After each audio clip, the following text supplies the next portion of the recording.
57.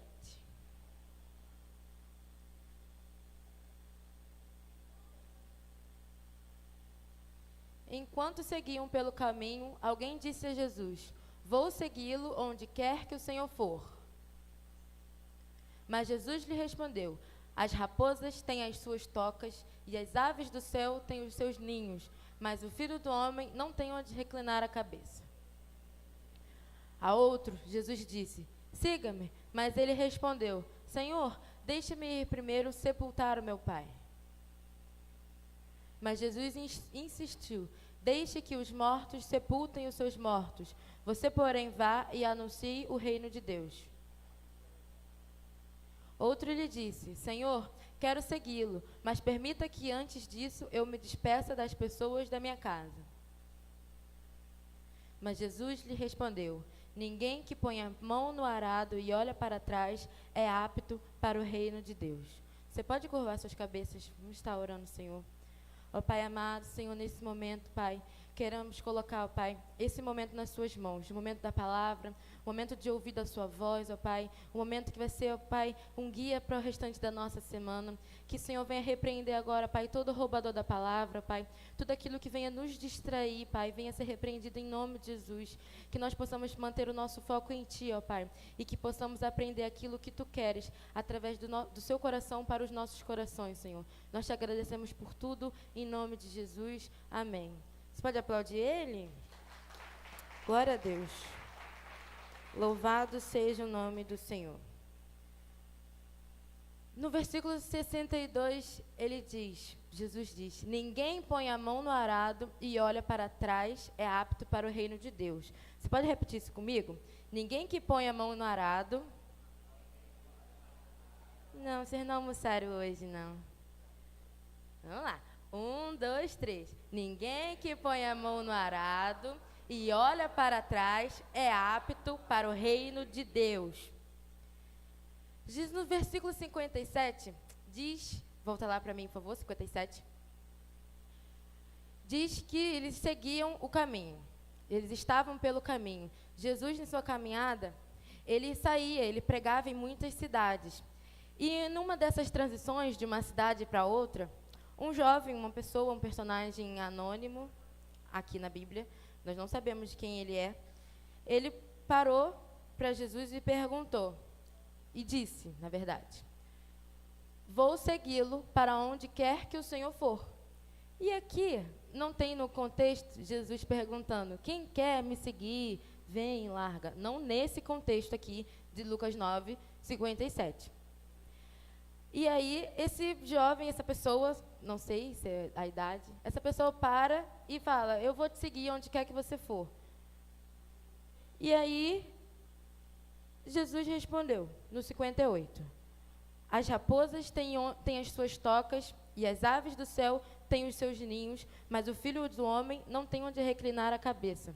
Ou seja, as raposas, eles têm um lugar para voltar. Sai, vai, caça, pega sua comida, leva para a família, aquele mundo, aquele reino animal que a gente conhece. Mas tem para onde voltar. Até as aves do céu voam, alimentam seus filhotes, pegam folhinha para fazer ninho, mas tem para onde voltar. Mas Jesus diz: o Filho do Homem não tem onde reclinar a cabeça. Ou seja, ele está querendo trazer para esse homem o quê? Reflita sobre aquilo que você quer. Você tem certeza daquilo que você está me pedindo? Eu lhe seguirei aonde quer que você for. Jesus está dizendo: o Filho do Homem não tem onde reclinar a cabeça. As aves têm, as raposas têm, mas eu não tenho. Você tem certeza que você quer andar assim? Você tem certeza que você quer largar tudo para viver com Jesus? Uma vida de incerteza, uma vida de que você não vai controlar nada, você vai seguir aquilo que Deus quer? Você tem certeza disso? Jesus disse isso para esse homem, no 52, para essa pessoa, esse personagem. No 59, Jesus já disse a outro: siga-me. Mas ele respondeu: deixe-me ir primeiro sepultar o meu pai. Já a essa pessoa, nós temos 3 personagens aqui nessa história. Ao primeiro, ele não perguntou: vem e me segue. Ele não perguntou, ele se ofereceu: eu vou aonde quer que o Senhor for. Ao segundo, Jesus já diz: siga-me. Mas aí ele responde: deixe-me primeiro ir sepultar o meu pai. 5,60. Jesus insistiu: deixe que os mortos sepultem os seus mortos. Você, porém, vá e anuncie o reino de Deus. Ele quis: vem, siga-me, deixe-me primeiro que eu vá sepultar o meu pai. Historiadores dizem que aqui não era literalmente que o pai dele estava morto, que o pai dele já estava fazendo lá o cortejo para enterrar. Aqui nós temos um contexto judeu. Culturalmente, o filho mais velho só saía de casa assim que o pai morria. Então ele está dizendo aqui, ele não está rejeitando, descartando a ideia de seguir Jesus. Ele está falando assim: eu vou, mas primeiro eu tenho umas coisas para resolver. Então um dia eu vou. Quantas vezes a gente já encontrou, não vou falar que somos nós, mas quantas vezes a gente já encontrou pessoas que agem assim? O Senhor foi lá, chamou para uma missão, mas ele diz: agora eu tenho que terminar a faculdade, e aí eu vou trabalhar na obra. Primeiro eu tenho que conseguir um emprego, e aí eu vou trabalhar na obra. Primeiro eu tenho que casar, e aí eu vou trabalhar na obra. A gente está colocando tempo para o cenário que Deus quer agir, para aquilo que Deus quer fazer. No 61, outra pessoa disse: Senhor, quero segui-lo, mas permita-me que antes disso eu me despeça das pessoas da minha casa. Então, pensando que essa terceira pessoa estava ouvindo tudo que o Senhor falou, que Jesus falou, para a segunda pessoa que disse que queria sepultar o pai, mas que o pai não estava morto ainda, e tudo o que eu acabei de falar, tendo em vista que ele estava ouvindo isso tudo, ele falou: eu quero segui-lo, mas deixa eu ir lá e me despedir dos meus amigos, me despedir das minhas coisas. Ele estava falando assim: eu não quero todo o tempo que ele está falando, não. Eu só quero ir lá rapidinho e voltar. O tema dessa pregação hoje é: se desprenda do passado e não olhe para trás. Nós temos que tomar a decisão hoje do que a gente quer fazer, daquilo que a gente quer seguir. Se a gente quer seguir o caminho de Jesus, aquilo que Jesus planejou para nós, ou se a gente quer seguir os nossos próprios projetos. Aqui, esse terceiro rapaz, essa terceira pessoa, esse terceiro personagem, ele estava dizendo: eu vou, mas eu primeiro preciso só dar uma última bebidinha. Eu vou, mas antes deixa eu ir na última festinha, no último pagode, deixa eu ir na última farra, e aí amanhã eu vou seguir o Senhor. Pode ser que quando a gente decida seguir o Senhor, seja tarde demais. Nós temos que ser decididos naquilo que a gente quer em Deus. Nós temos que ser decididos naquilo que a gente quer e não voltar atrás com a nossa palavra.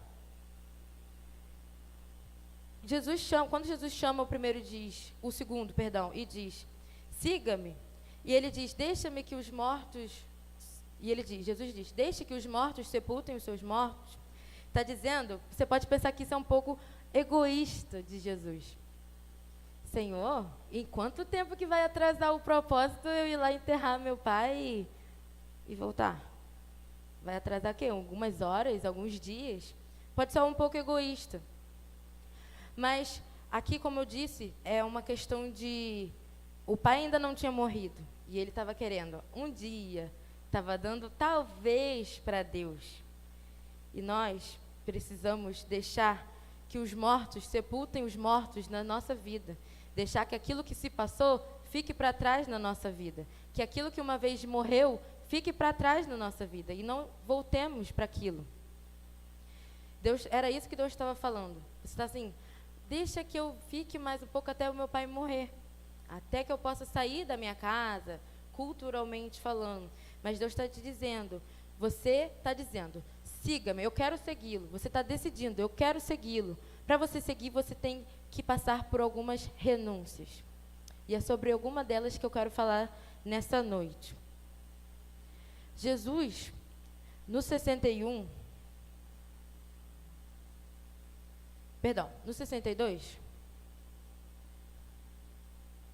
ele diz, né? Jesus respondeu: ninguém que põe a mão no arado e olha para trás é apto para o reino de Deus. Isso aqui, Jesus está apresentando um princípio para a nossa vida, para a nossa caminhada cristã. Não é só sobre isso, mas é sobre tudo que engloba uma caminhada cristã. O arado, ele é o plantio, né? É o ato de plantar. Você vai arar a terra para você, está preparando a terra para você plantar uma semente que virá florescer, virá germinar. Nós, para poder arar, eu fui estudar para poder arar, que eu nunca, não sou rural não, sou da cidade. Mas quem for aí e eu estiver falando errado, pode me corrigir. Para você arar, para você plantar uma plantação, não é no vasinho não. Numa plantação, você tem que puxar, normalmente faz assim com paralelos. Você puxa aqui em linha reta, aí você volta em linha reta no paralelo ao lado. E para você fazer isso, você tem que respeitar os espaços das covinhas que você está cavando ali para poder colocar a semente. Por quê? Se você colocar um espaçamento muito curto entre uma covinha e a outra, você vai atrapalhar o desenvolvimento de duas sementes, porque elas vão se enrolar, vão se entrelaçar e não vão crescer saudável, e você pode acabar até perdendo essa produção. Mas, se você for colocar um aqui, o outro lá, você está perdendo terreno que poderia estar produzindo para você. Olhar para trás, na caminhada cristã, significa que a gente está atrapalhando o nosso desenvolvimento em algo. Porque o arado ele é feito em linha reta. Ele não é um arado assim, o outro em vertical, o outro na angular, assim. Senão, você atrapalha a produção desse plantio. Você, na sua caminhada cristã, ou você vai para frente, ou você vai para trás. É no arado. É como no arado. E você olhar para trás, significa que você está atrapalhando o desenvolvimento de Deus na sua vida. Você olhar para trás, está remetendo a algo que está dando errado na sua vida. Porque nós somos como um arado, sempre em linha reta. Ou você vai para frente, ou você dá errado e vai para trás. Então, Jesus está querendo dizer que quem olha para trás, quando ele está falando que quem olha para trás não é apto para o reino de Deus, ele está nos ensinando esse princípio, que ele envolve desde a entrada, a permanência, ao desenvolvimento no reino e ao crescimento em Deus, mas assim também no nosso serviço. Porque, como eu disse, o arado aqui, ele está remetendo ao trabalho, mas ele também está ao trabalho, literalmente, braçal, no arado.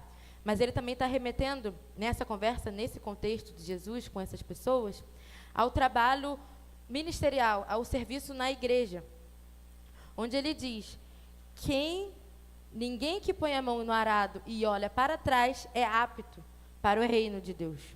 Se você está querendo ficar preso naquilo que já passou, se você está querendo lembrar, tem ainda há resquícios de uma vida sua no passado, ainda existe, se isso ainda existe, você, infelizmente, não está apto para o reino de Deus. E hoje nós vamos romper essa barreira e você vai seguir para frente. Quantos acreditam nisso? Pode dar um aleluia ao Senhor? Glória a Deus. Nós precisamos romper a barreira do apego. A primeira barreira que nós vamos falar aqui é da barreira do apego. Marcos 10, 17. Você pode colocar, por favor? Mas Marcos 10, 17 conta a história do jovem rico. O jovem rico chega a Jesus e pergunta: pondo-se Jesus a caminho, um homem correu ao seu encontro e, ajoelhando-se diante dele, perguntou-lhe: bom mestre, que farei para herdar a vida eterna? Jesus respondeu: por que você me chama de bom? Ninguém é bom a não ser um, que é Deus. Você conhece os mandamentos: não mata, não cometa adultério, não furte, não dê falso testemunho, não defraude ninguém, honre seu pai e sua mãe. Então o homem respondeu: mestre, tudo isso tenho observado desde a minha juventude. E Jesus, olhando para ele com amor, disse: só uma coisa falta a você. Vá, venda tudo o que tem e dê o dinheiro aos pobres, e você terá um tesouro no céu. Depois venha e siga-me. Aqui, esse é o único relato que nós encontramos na Bíblia inteira, que Jesus diz: vá, vende tudo e siga-me. Não estou falando que para você seguir Jesus, para você ser discípulo, você tem que vender tudo e seguir, não, tá? Isso aqui foi um tratamento diretamente com ele. Por quê? Mateus, deixa eu ver se eu vou lembrar. Não vou lembrar. Em Mateus, diz que onde está o seu coração, ali estará o seu tesouro. E nós sabemos que para ter uma vida firme em Deus, firmada no Senhor, nós precisamos estar com o coração nele. Então era isso que Deus estava querendo ensinar para aquele jovem. O seu coração não está em mim. Seu coração está nas suas coisas. No decorrer do versículo 22, diz, ele, porém, contrariado com essa palavra, retirou-se triste, porque era dono de muitas propriedades. Então Jesus, olhando ao redor, disse aos seus discípulos: como é difícil para os que têm riquezas entrar no reino de Deus.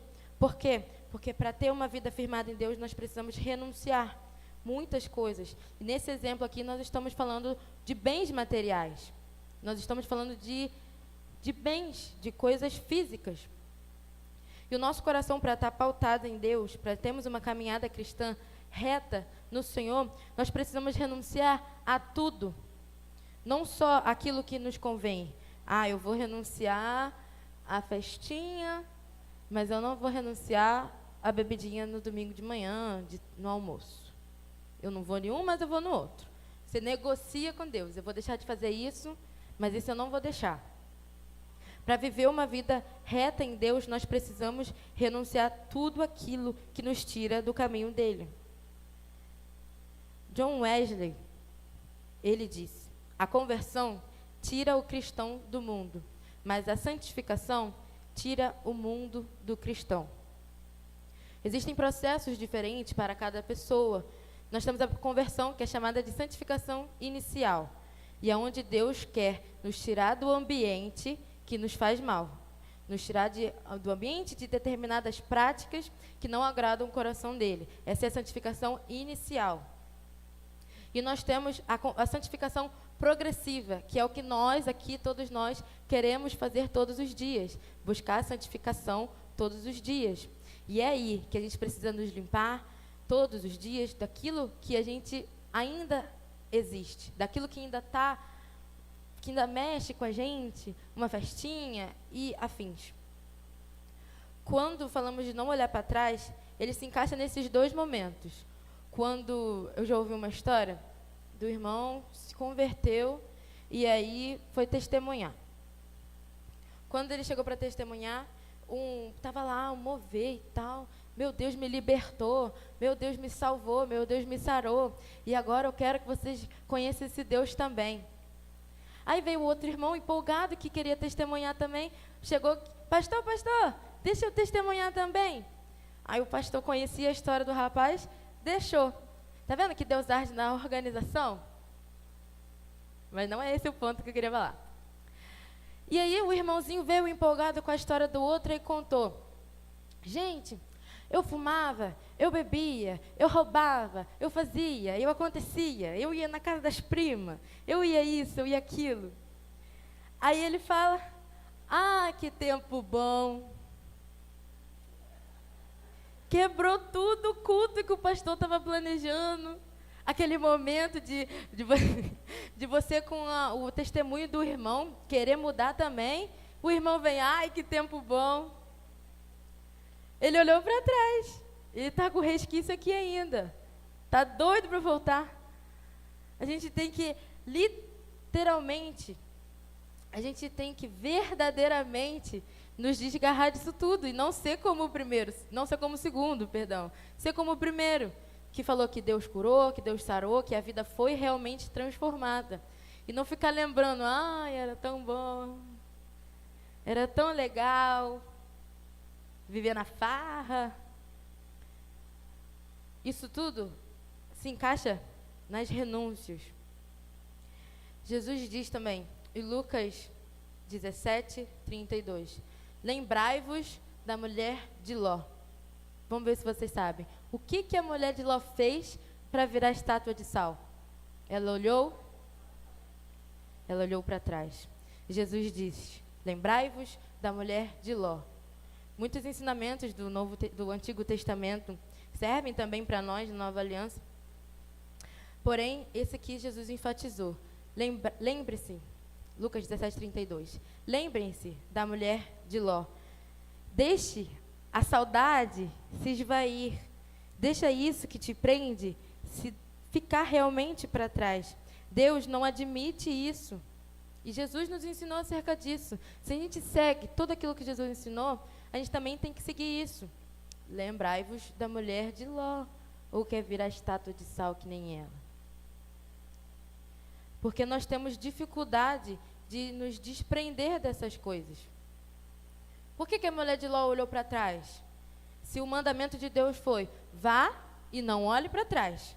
Ela chegou, o apóstolo postou no Instagram, não sei se vocês viram, Sodoma, umas montanhas rochosas assim. Ela chegou lá no alto, olhou para baixo, e aí virou estátua. Porque ela sentiu saudade. O olhar para trás, ele nos remete à saudade, a querer, nem que seja 0,99% de vontade. Isso nos mostra um querer, porque nós temos dificuldade de nos desprender. Eu não sei falar esse nome. Matthew Henry, Mateus Henry, declarou, um estudioso, ele declarou: a primeira lição na escola de Cristo é a abnegação. Não tem como seguir a Cristo sem negar a nós mesmos. Não existe evangelho sem renúncia. Não existe salvação sem renúncia. O Senhor, Gálatas 5:1, para a liberdade foi que Cristo nos libertou. Permanecei, pois, firmes e não vos submetais de novo ao jugo da escravidão. A verdadeira libertação não é aquela quando você é liberto do capetinha, quando você passa por um culto de libertação, chega no encontro, na palestra de libertação, manifesta e sai e é livre. Amém. A verdadeira libertação não é essa. A verdadeira libertação acontece quando Jesus entra nos nossos corações. Quantos querem ser libertos verdadeiramente nessa noite? Dá um amém? Amém. Que Jesus possa entrar verdadeiramente nos nossos corações. Deus prometeu não nos abandonar. Por que nós faríamos o mesmo? Por que é tão difícil viver agarrado naquilo que Deus já nos tirou? Por que é tão difícil ficar, permanecer, continuar cometendo aquilo que Jesus pediu para que não cometamos? Porque é difícil. É difícil porque nós somos humanos. E é por isso que todos os dias nós devemos acordar e falar: Senhor, que hoje eu possa ser mais parecido contigo. Me faça, me torna, me molda, para que seja imagem e semelhança de ti, Jesus. Nós temos essa dificuldade de deixar para trás, essa dificuldade de esquecer. A Bíblia diz, Hebreus 13:5, porque ele tem dito: de maneira alguma te deixarei, jamais te abandonarei. 2 Pedro 3:17, vós, pois, amados, prevenidos, como estáis de antemão, essa versão é muito difícil. Portanto, vocês, meus amados, visto que já sabem disso, tenham cuidado para que não sejam arrastados pelo erro desses insubordinados e caiam da posição segura em que se encontram. As más conversações corrompem os bons costumes. Quando você anda com pessoas que te tiram do trilho, faz você, que estava indo para frente, voltar para trás. Deus diz, cuidado com essas pessoas. Na carta 2 Pedro diz, cuidado com esses, para que vocês não sejam arrastados. A gente sabe que é muito mais fácil ser influenciado do que influenciar. Mas eu profetizo que nessa noite você vai influenciar as pessoas a serem como você. Livres do pecado. Pessoas que renunciam todos os dias para viver uma vida sã e reta em Deus. Você pode se colocar de pé nessa noite, por favor? Vamos caminhar para o fim. Nós necessitamos ter firmeza em Deus, firmeza na fé. 2 Pedro 1:9, Aquele em que não há estas coisas é cego, vendo só o que está perto, porque se tem esquecido da purificação dos seus pecados antigos. Não é uma vez, nós precisamos ter consciência daquilo que nós fazemos.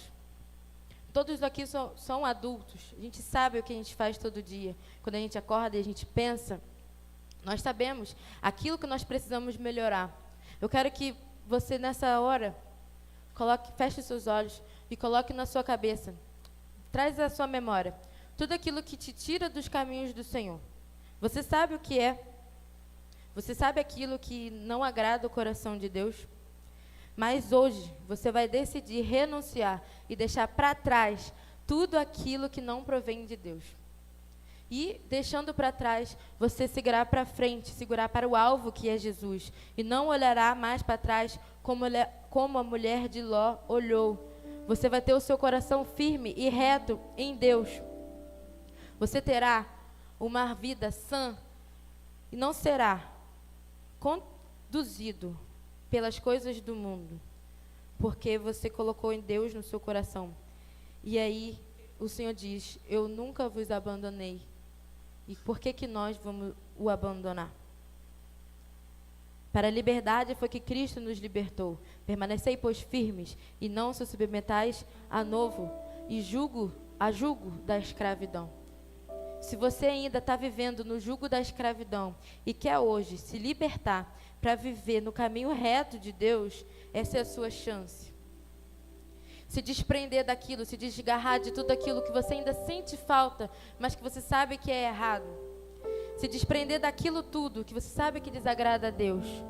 Se você quer hoje decidir viver uma vida reta, com um coração que agrada ao nome do Senhor, que agrada ao trono dEle, hoje você tem essa chance. Eu quero orar com vocês, fechem os seus olhos.